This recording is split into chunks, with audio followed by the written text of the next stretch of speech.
இந்த ஒரு மாதம் எப்படி இருக்க போகுதுன்னா தெய்வ கடாட்சம் கிடைக்க போகுது. ஆனா இந்த 5ஆம் இடம் தான் சிந்தனையா, அங்க போய் ராசிநாதன் அமர்ந்திருக்கிறாரா, நீங்களும் குழம்பி மத்தவங்களையும் குழப்பி கடைசியில எல்லாருடைய சஜஷனையும் கேட்டு நீங்க பண்றதுதான் பண்ண போறீங்க இல்ல.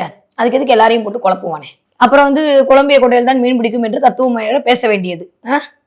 இந்த தடவை வேற வழி இல்லை. மீனராசிக்காரர்கள் கொஞ்சம் குழம்பக்கூடிய மென்டாலிட்டி ஒரு 15 நாளைக்கு இருக்கும். அது எக்ஸ்பெஷலி குடும்பம் சார்ந்து, உங்களுடைய தொழில் சார்ந்து, உங்களுடைய பணம் சார்ந்து, உங்களுடைய பெயர் சார்ந்து இருக்கலாம். வேலையை மாத்தலாமா, இங்கேயே கண்டினியூ பண்ணலாமா, மாத்திட்டு அடுத்த வேலை மூவாக்கு என்ன பண்றது, இல்ல டிரான்ஸ்ஃபர் கேட்டு போயிடலாமா, இவன் தொல்லை தாங்க முடியல, வீட்டுக்கு வந்தாலே டார்ச்சரா, சரி நான் நிப்படிக்கிற பட்சத்தில் நீங்களே ஃபில் பண்ணிக்கோங்க, வெளியூர்ல எங்க எஸ்கேப் ஆயிடலாமா, இந்த மாதிரி என்னதான் யோசிச்சிங்கனாலும் நோவே இங்கதான் இருந்தாங்கன்ற மாதிரி கொஞ்சம் வரக்கூடிய டிரான்ஸ்ஃபர் கொஞ்சம் இழுபறியா வர்றதுக்கான வாய்ப்புகள் இருக்கு.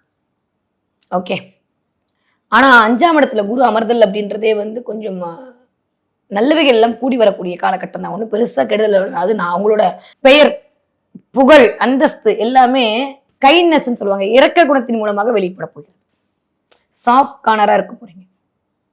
ஏற்கனவே மீன ராசிக்காரங்க அப்படித்தான்.